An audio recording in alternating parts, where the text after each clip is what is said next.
Hola a todos y bienvenidos a otra parte de nuestra lectura La isla misteriosa de Julio Verne. Parte 6.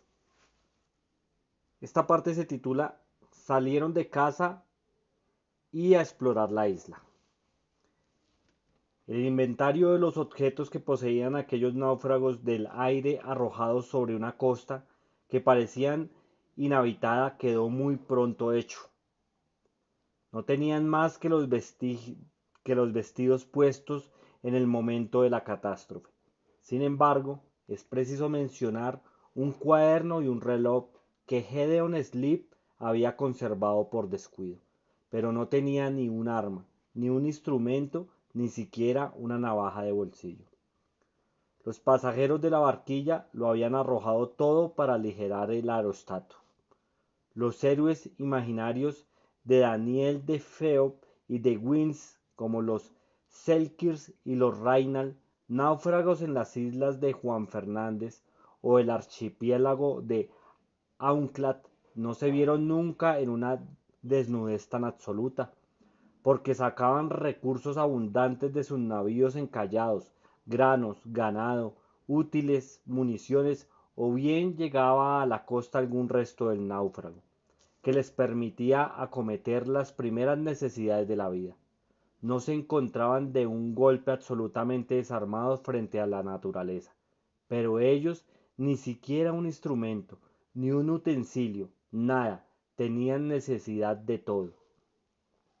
Y si Cyrus Smith hubiera podido poner su ciencia práctica, su espíritu inventivo al servicio de aquella situación, quizás toda esperanza no se hubiera perdido.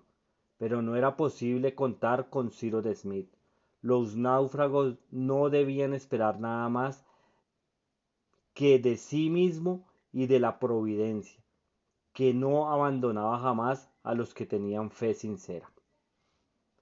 Pero, ante todo, debían instalarse en aquella parte de la costa sin buscar ni saber a qué continente pertenecía, si estaba habitada o si el litoral no era más que la orilla de una isla desierta. Era una cuestión que había que resolver en el más breve tiempo. De su solución dependería la medida a tomar. Sin embargo, siguiendo el consejo de Pencroff, resolvieron esperar algunos días antes de hacer la exploración. Era preciso preparar víveres y procurarse un alimento más fortificante que los huevos o moluscos. Los exploradores, expuestos a soportar largas fatigas, sin un aposento para reposar su cabeza, debían ante todo rehacer sus fuerzas. Las chimeneas ofrecían un retiro provisional suficiente. El fuego estaba encendido y sería fácil conservar las brasas. De momento los mariscos y los huevos no faltaban en las rocas y en la playa. Ya se encontraría modo para matar alguna de las gaviotas que volaban por centenares en la cresta de la meseta, a palos o a pedradas. Quizás los árboles del bosque vecino darían frutos comestibles, y en fin, el agua dulce no faltaba. Convivieron pues en aquel en que durante algunos días se quedarían en la chimenea, para prepararse a una exploración del litoral o del interior del país. Aquel proyecto convenía particularmente a Nab. Obstinado en su idea como en sus pensamientos, no tenía prisa de abandonar aquella porción de la costa. Teatro de la catástrofe. No quería creer en la pérdida de Cyrus Smith. No, no le parecía posible que semejante hombre hubiera acabado de una manera tan vulgar, llevado por un golpe de mar, ahogado por las olas, o algunos cientos de pasos de una orilla, mientras las olas no hubieran arrojado el cuerpo del ingeniero a la playa, mientras él, Nab, no hubiera visto con sus ojos y tocado con sus manos el cadáver de su amo, no creería en su mente, y aquella idea irragó y su obstinado corazón. Ilusión quizá, sin embargo, ilusión respetable, que el marino no quería destruir. Para Pencroff no había ya esperanza. El ingeniero había aparecido realmente en las olas, pero con Nab no quería discutir. Era como el perro que no quiere abandonar el sitio donde está enterrado su dueño, y su dolor era tal que probablemente no sobreviviría. Aquella mañana, 26 de marzo, después del alba, Nat se encaminó de nuevo hacia la costa en dirección al norte, volviendo al sitio donde el mar, sin duda, había cubierto al infortunado Smith. El almuerzo de ese día se compuso únicamente de huevos de paloma y de litodomas. Albert había encontrado sal en los huecos de las rocas formada por evaporación, y aquella sustancia mineral vino muy a propósito.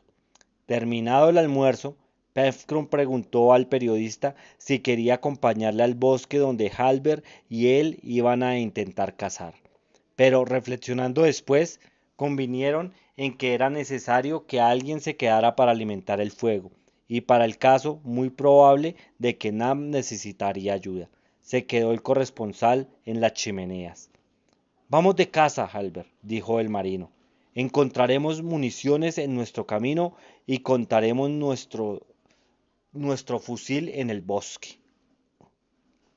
Pero en el momento de partir, Halbert observó que, ya que les faltaba la yesca, sería preciso reemplazar por otra sustancia.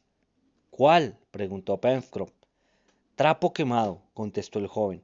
Esto puede, en caso de necesidad, servir de yesca. El marino encontró sensato el aviso. No tenía más inconveniente que el de necesitar el sacrificio de un pedazo de pañuelo. Sin embargo, la cosa valía la pena, y el pañuelo de grandes cuadros de Pencroff quedó en breve reducido a una parte, al estado de trapo medio quemado. Aquella materia inflamable fue puesta en la habitación central, en el fondo de una pequeña cavidad en la roca, al abrigo de toda corriente y de toda humedad. Eran las 9 de la mañana, el tiempo se presentaba amenazador y la brisa soplaba del sudoeste. Halbert y Pencroff doblaron el ángulo de las chimeneas, no sin haber lanzado una mirada hacia el humo que salía de la roca. Después subieron por la orilla izquierda del río. Al llegar al bosque, Pencroff cortó el primer árbol dos sólidas ramas, que transformó en rebenques, y cuya punta afiló Halbert sobre una roca, que no hubieran dado por tener un cuchillo. Después los dos cazadores avanzaron entre las altas hierbas, siguiendo la orilla del río, a partir del recodo que torcía su curso en el sudoeste. El río se estrechaba poco a poco y sus orillas formaban un lecho muy encajonado, cubierto por el doble arco de árboles. Pencroff, para no extraviarse, resolvió seguir el curso de agua que le había de llevar al punto de partida, pero la orilla no dejaba paso sin presentar algunos obstáculos. Aquí árboles cuyas ramas flexibles se doblaban hasta el nivel de la corriente. Allí bejucos o espinos que eran preciso cortar a bastonazos. Con frecuencia, Helbert se introducía entre los troncos rotos, con la pretexta de un gato, y desaparecía en la espesura. Pero Pencroff le llamaba pronto, rogándole que no se alejara. Entretanto el marino observaba con atención la disposición y la naturaleza de los lugares. Sobre aquella orilla izquierda el suelo era llano y remontaba insensiblemente hacia el interior.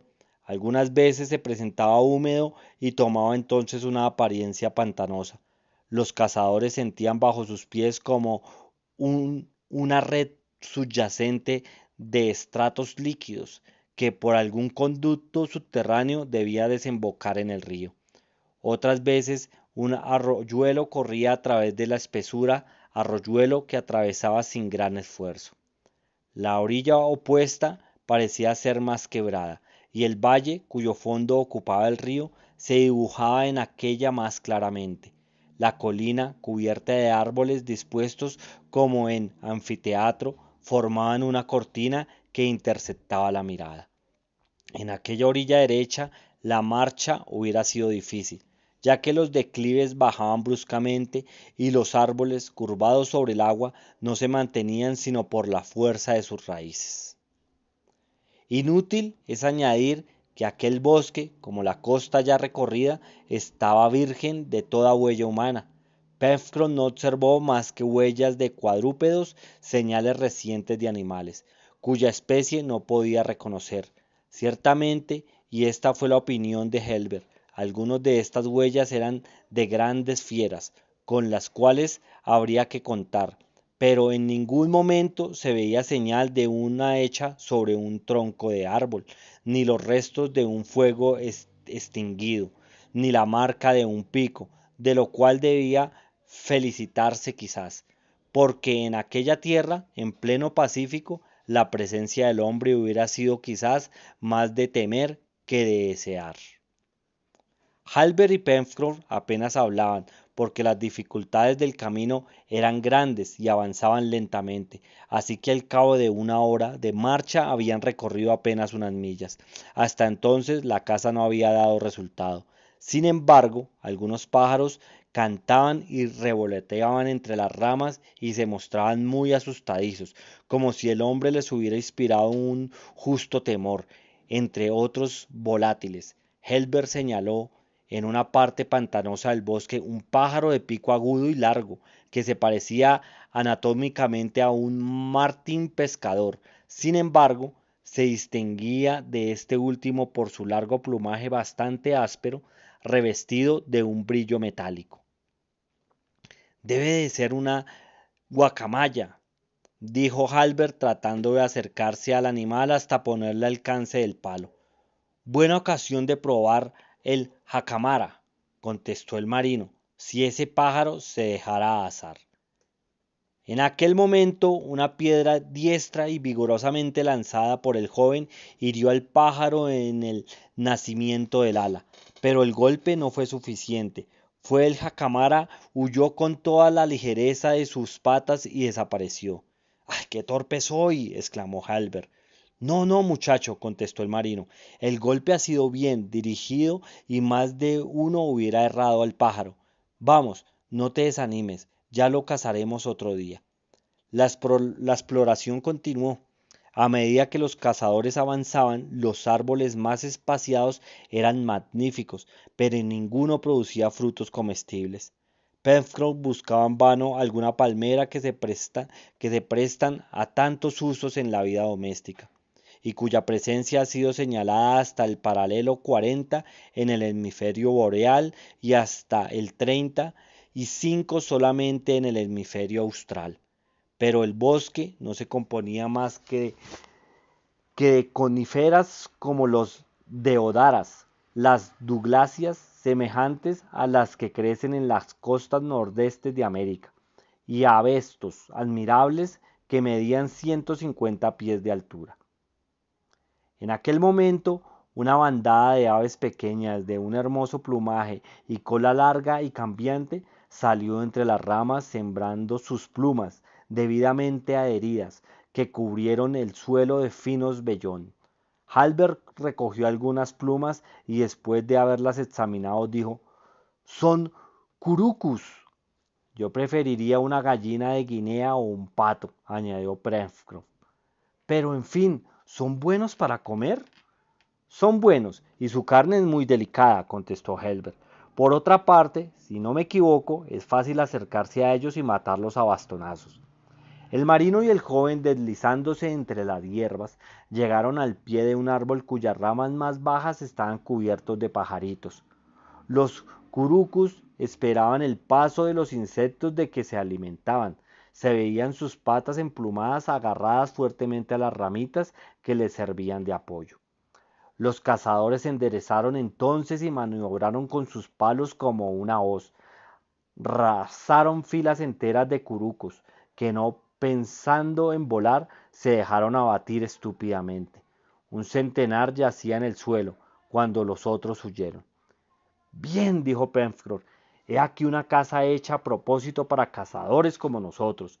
Se podría coger con la mano». El marino ensartó los curucos como cogujadas en una varita flexible y continuaron la exploración. Observaron entonces que el curso del agua se redondeaba ligeramente, como formando un corchete hacia el sur. Pero aquel redondeo no se prolongaba verdaderamente porque el río debía tomar su origen en las montañas y alimentarse de derretimientos de nieve que tapizaban las laderas del cono central.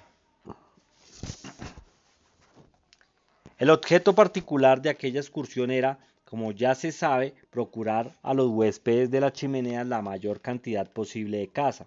No se podía decir que se hubiera conseguido, por eso el marino prosiguió activamente sus pesquisas y maldecía cuando algún animal que no había tiempo siquiera de reconocer huía entre las altas hierbas. Si al menos hubiera tenido al perro Top, pero el perro Top había desaparecido al mismo tiempo que su amo y probablemente parecido con él. Hacia las 3 de la tarde entrevieron nuevas bandadas de pájaros y a través de ciertos árboles cuyas bayas aromáticas picoteaban entre otras las del enebro, de pronto un verdadero trompeteo resonó en el bosque. Aquellos extraños sonoros sonidos eran producidos por esas gallinaceas llamadas tetraos. En breve se vieron algunas parejas de plumaje variado entre leonado y pardo, y con la cola parda. Halbert reconoció los machos en las alas puntiagudas, formando por las plumas levadamente el cuello. Pencroff jugó inesperadamente a apoderarse de una.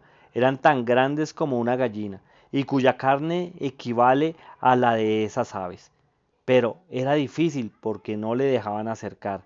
Después de varias tentativas infructuosas que no vieron otro resultado que asustar a los tetraos, el marino dijo al joven: ya que no se les puede matar al vuelo, será preciso probar pescando con caña. ¿Como una carpa?, exclamó Halbert sorprendido de la proposición. Como una carpa, contestó gravemente el marino. Pencroff había encontrado en las hierbas media docena de nidos de tetraos, y en cada uno 2 o 3 huevos.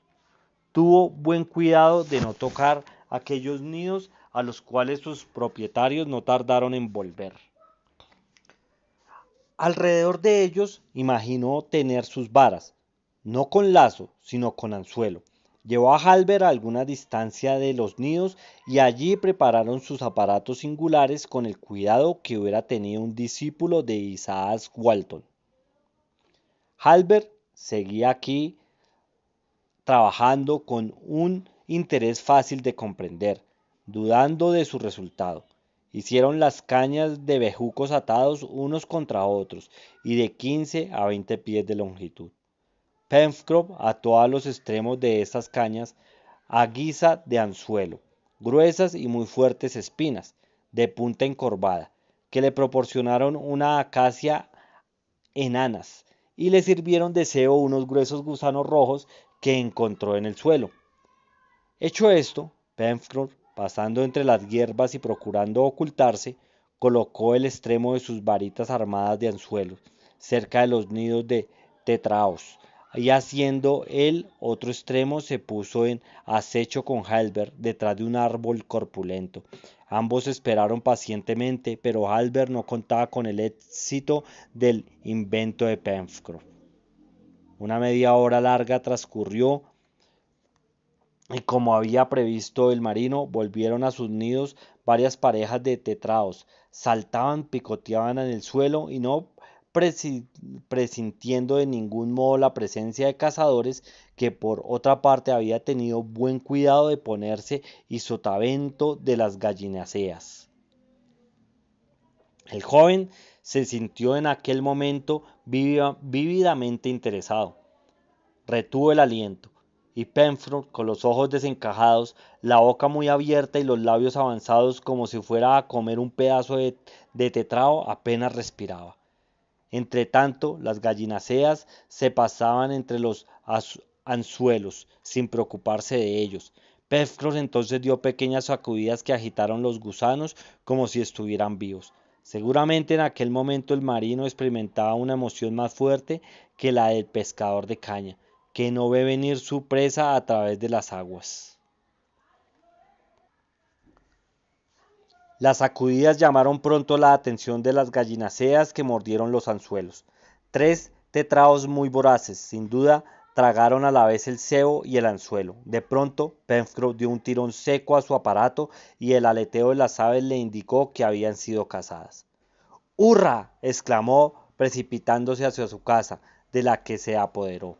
Helber aplaudió, era la primera vez que veía cazar pájaros con caña y anzuelo, pero el marino muy modesto afirmó que no era la primera vez que lo hacía, y que por otra parte no tenía el mérito de la invención.